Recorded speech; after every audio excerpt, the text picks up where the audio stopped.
Hey you guys, this is Rafael from Relics.com. Every day's a good day, but it's even been better because I just got through seeing my mom and dad. And if that don't make me feel good about myself, I don't know what is. I am the luckiest guy in the world to have them as my parents. They turned 80 years old this year. They're still with us. They're still getting around, a little slower than they used to, but I'm thankful for every day that I get to see them. So if you guys, a lot of you know them, if you see them out, tell them, I sure do like when Rafael tells them he loves his mom and dad, because I love my mom and dad.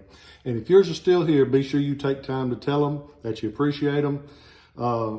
I'm so fortunate I wouldn't be doing anything that I've been able to do in my life if it hadn't been for them.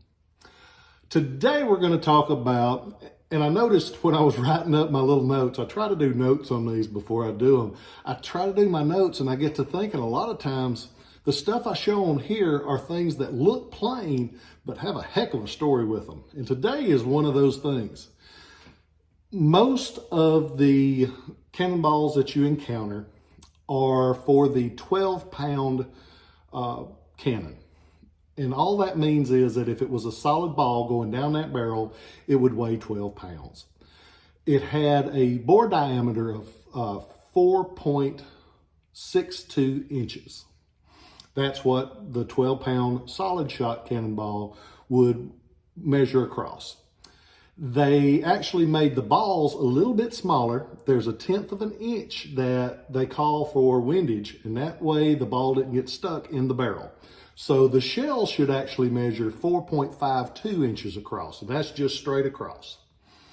You see a lot of different variations of them, and one that you encounter fairly often is what they refer to as a wood fuse. A wood fuse basically just means that it's an open hole, not threaded, that a little piece of wood would have inserted into to hold basically a wick. It's a fuse, but it's basically a wick that would be lit when the cannon exploded. The fire would light that wick and it would burn a certain amount of time before it exploded. This is what that wick or time fuse is. And this one, I did one on some a while back and I didn't have one, and my buddy Gene Ingram gave me one. Thank you, Gene, for helping everybody see what I'm talking about besides me just doing this. This is a paper time fuse, and it was designed to burn a certain amount of time from the cannon blast. And it generally on the smaller shells like this, it would be 4 seconds, 5 seconds, something along that line. Because you can imagine a cannonball flying through the air. It can go a long way in 5 seconds. It can go a long way in 6 seconds. So you see them in different variations. Great thing to collect. I got an original complete pack on the website now. So go around there. You can learn a lot just by going around the website. Click on something you hadn't looked at before. And you ought to be careful because you're liable to start collecting something new, because that's one thing I love about this hobby. There's always something new that you haven't seen or paid attention to. But anyway, the wood fuse version of these is a fairly common shell. When you look at it, it'll look identical from the outside on all of them. Most of them on the inside is just a smooth round cavity. That's the standard. They refer to it as a common shell, not because they're common, but because there's nothing inside it. It's open and common. Some of them will have case shot balls on the inside of it to blow up and work like a shotgun blast. But there's a cool version that is like this. This is what they refer to as a polygonal cavity shell.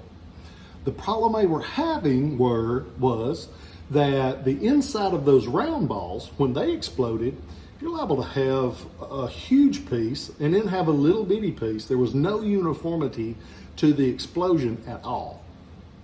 No way to know, because if it was miscast on the inside, you're liable to have a half of the shell still in one piece. In order to make it explode more uniformly, there was a fellow named Mallet, M-A-L-L-E-T, and he, in 1862, helped to design this shell. They are what are known as a polygonal cavity. And all it is designed in a shape to help it break more uniformly. All of these little indentions are to make it explode in a more uniform pattern. And you can't see it just looking at it from the outside. So if you ever are at a Civil War show, I take a pinky finger and run it around the edge of the cannonball. I'm not as weird as I think I am, but a lot of times you can sneak up on one of these cannonballs that you think is just a standard round cannonball on the inside. It's polygonal. And there's a few different versions too, so that's hard to get into because there's a bunch of ones, and they use a lot of geometry words that Miss Price taught me way back when that I haven't used until I started researching this. Trapezoid, pentagonal, all of those. But thank you, Miss Price. I did listen to you. I just hadn't used it. You told me I'd use it someday. I never would have thought it would have been 2020 before I did. So, why do we need to know this? Because these are a lot tougher to find and they bring more money. And remember how I tell you, a lot of times that little bit of extra knowledge can make you some money.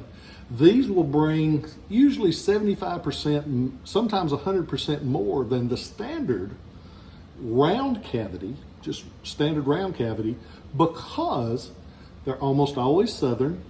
They say that some of them were made to use in 12-pound Confederate captured cohorn mortars.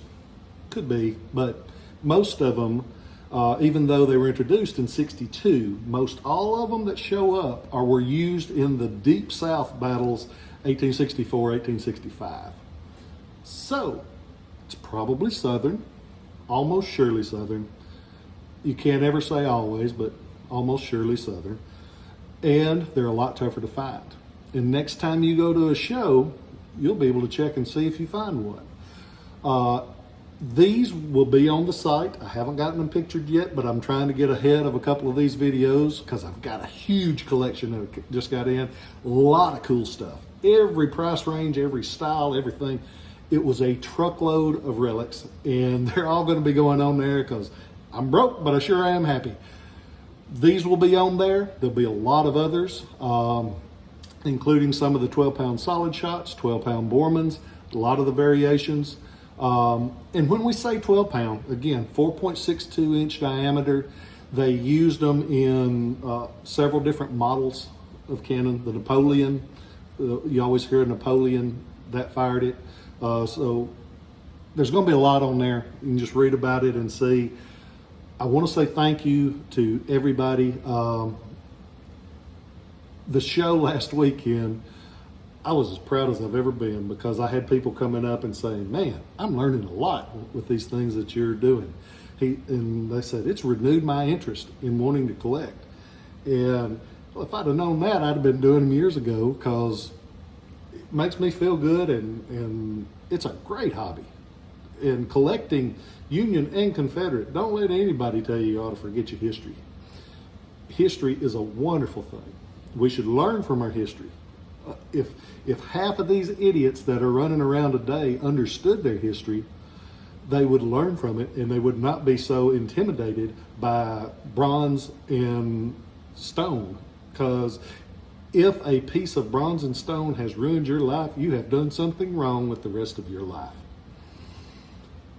I'll get off my horse now. Sorry, I've been riled up. I've seen some of that stuff and it's just made me, because I'm like, how are you so stupid? You cannot be this stupid. You cannot. Okay.